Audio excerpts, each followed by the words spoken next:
Dear kids, let's listen a very beautiful story today. Three friends and a box of gold. Please like, subscribe and share. Once three friends lived in a village. They were poor. They decided to go to the city to try their luck. On their way, as they were sitting under a tree to take some rest, they saw something under the ground. They started to dig the ground. Good luck! Wow! They found a box full of gold. They were very happy. They sent one of his friends to buy some food by nearby village. As they were all very hungry, the greedy friends decided to kill the third friend so that they could share the gold into two.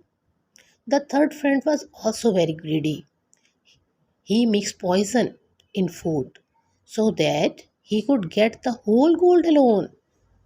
As he returned to his friends, they attacked him. They killed his friend just due to their greed. As they were hungry, they started eating the poisonous food. The poison worked, and they were also died on the spot.